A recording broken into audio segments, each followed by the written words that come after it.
joining us right now. Baldy, how was the draft for you?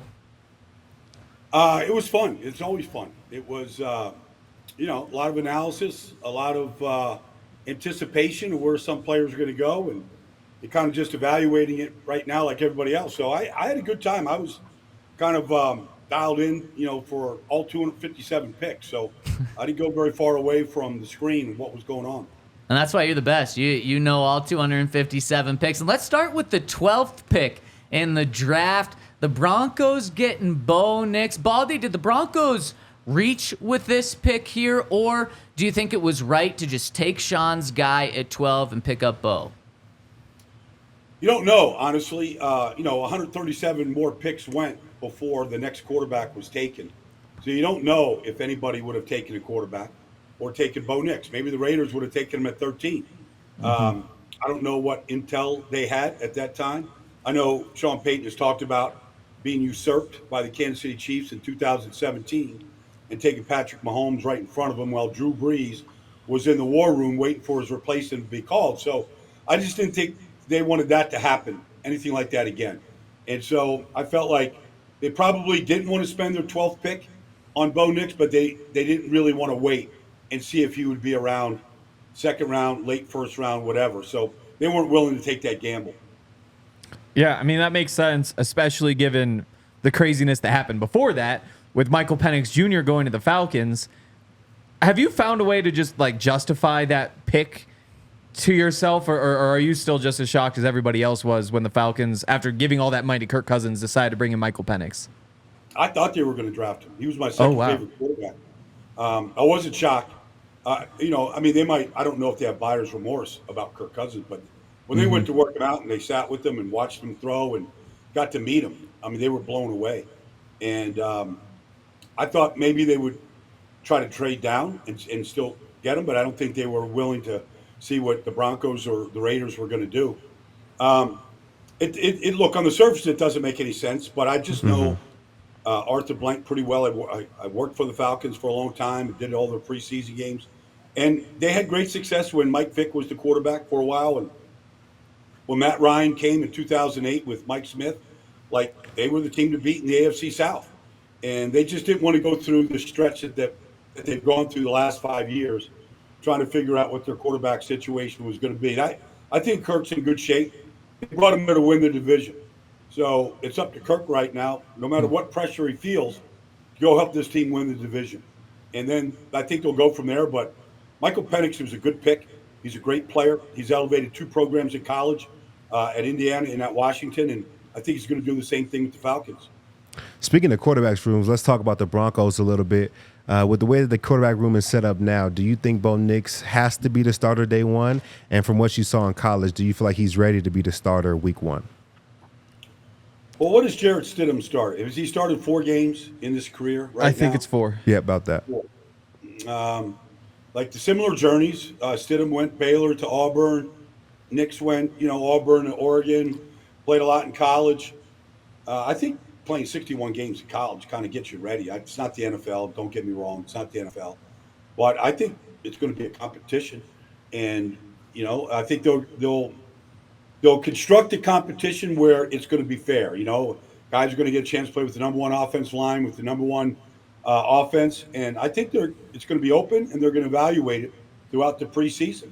May the best man win right now. If Bo Nix doesn't win the job, it doesn't mean that he's not a success at all. I think all these quarterbacks, every one of them, including Caleb, would benefit by sitting, at least for a while, and just kind of gradually ease into it. There's about a 26% success rate for quarterbacks taken in the first round.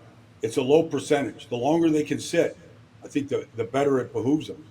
Do you think Bo Nix is a good fit, a great fit for Sean Payton's offense? And what do you think his ceiling is in the NFL? I don't know. I don't know what his ceiling is. I think it's a good fit. I think he gets the ball out quick. I think he, is running offense where there's a lot of short passes. Sean ran a lot of those, a lot of screens, a lot of variety of screens, to the 2-man side, to the backs. I think he has a way to move the ball. You got to be highly accurate in order to kind of function in the offense. And he was the most accurate quarterback in college football. And you can say, well, there are a lot of bubble screens there, and there was. They got to filter through a lot of that stuff. But he threw the ball down the field to Troy Franklin. So I think he's a good fit, just simply because I think he's a student of the game. He's played a lot of football. I think he's willing to be coached real hard the way Sean likes to coach him.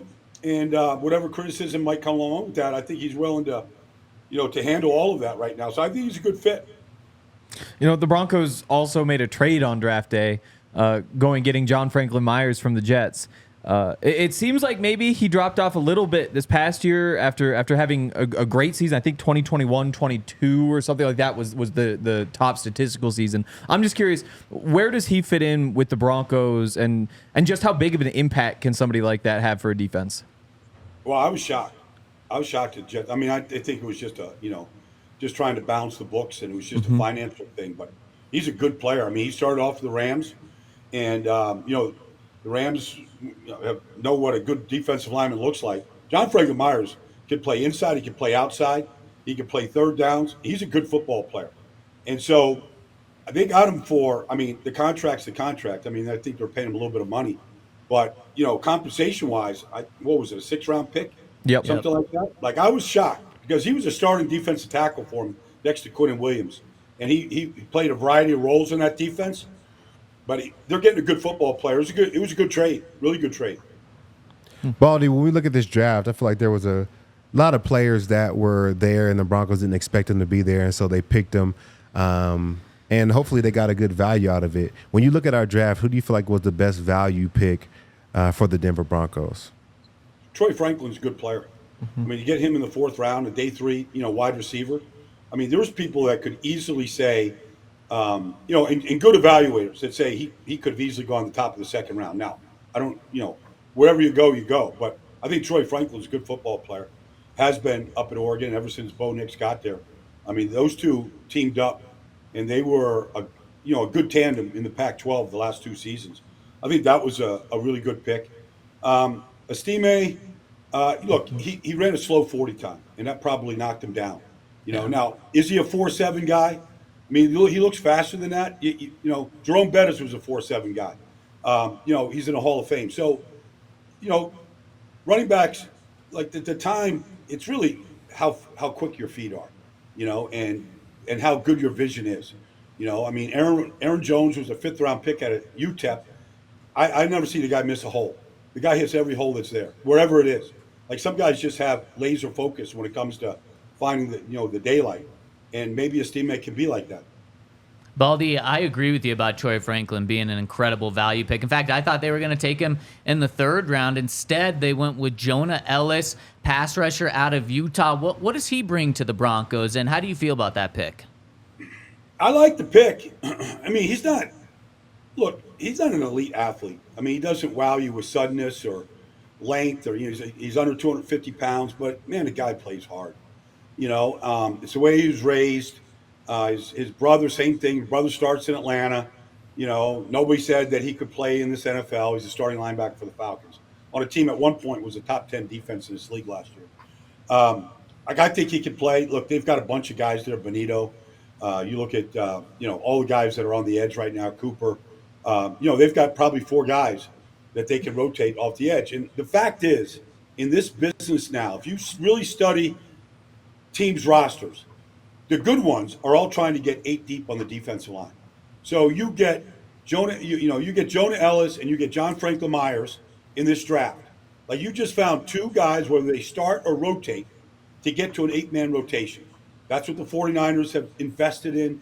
That's what the Philadelphia Eagles invest in. That's what the Jets have invested in. These teams now are looking to dress 8 defensive linemen. In some cases, they're dressing 9. It's a long season. You got to keep pressure on the quarterback. You got to get to the quarterback. You got to keep them fresh. You got to keep them healthy. So I feel like Jonah's going to be in that rotation, and John Franklin-Myers is going to be in that defense line rotation of the Broncos this year. Last year, the run defense for the Broncos might have been its biggest weakness. There were a bunch of them, so it's kind of tough to say for sure. With DJ Jones, and John Franklin-Myers and Zach Allen. Like you mentioned, you want all these guys. You throw in, like, you have Baron Browning on the edge. You have Jonathan Cooper. You have Ellis. Do you feel like they've gotten to the point where they should feel good about what they have up front, or is there still some work to do there? Well, I feel like, everything defensively was screwed by that Miami game. Like, even 14 weeks later, I felt like all the stats that go against the Broncos defense, they took the ball away at a good number for a good stretch when they're winning games in the middle of the season. I feel like this is Zach Allen's a good football player. He can play for any defense in this league. So I think, you start stacking these guys inside right now, and there's no reason why they shouldn't be better against the run. That's what the Chargers are going to want to do. They're going to try to jam it down your throat. The Chiefs will do it in the fourth quarter if they have a lead. It's not what they come out of the tunnel doing. So this division is changing right in front of us. Yes, the Chiefs are out there, but the way teams are being built, the way they're going to attack, what they're going to do defensively, it's all changing right now. And the Chargers are going to have a whole different way of doing things. Like, they will compete this year at a very high level, but they'll do it differently than any of us have seen in the last decade. We talked a lot about all these guys coming in. I think it's important to talk about Bo Nix and Troy Franklin, their connection, but also Alex Forsythe, which was Bo Nix' center in college, could potentially be his center starting in the NFL. Can you just talk about, like, the continuity he should have with Forsythe and Franklin, and how much that should put Bo Nix at ease within his first year in the NFL? It always helps. It always helps. I mean, centers and quarterbacks are united. They spend a lot of time together, like I'm sure Bo did, but you spend a lot of time together in the film room, studying blitzes, studying fronts, identifying the mic, all these different things that you hear on TV on Sundays. I'm in Philadelphia, Jason Kelsey. I don't think Jalen Hurts would be the quarterback he is right now without Jason Kelsey. I mean, these guys they're the coach on the field for your quarterback, and they help them out a great deal. It can only benefit Bo at this point. Baldy, you only benefit us. We appreciate you joining us today. Before we get you out of here, you've been grinding on tape for months now. You going to dive into some water with sharks coming up? Take some time off? Yeah, well, I was supposed to, except I tore my tricep tendon, so I'm going to go and get some surgery. They told me I'm going to be in this cast from my shoulder to my hand for the next 2 weeks. Oh, my gosh. It's going to be hard to dive. Like, if the hammerhead is chasing me, I just got no way to get away. One arm, diver is not very swift. So I got to sit back and bite the bullet here, as they say. Oh, man. Well, we're wishing you the best of luck, speedy recovery, and we can't wait to catch up with you soon. Let's do it, guys. Thanks for having me. Appreciate it now. Thanks, Baldy. See The you. great Brian Baldinger.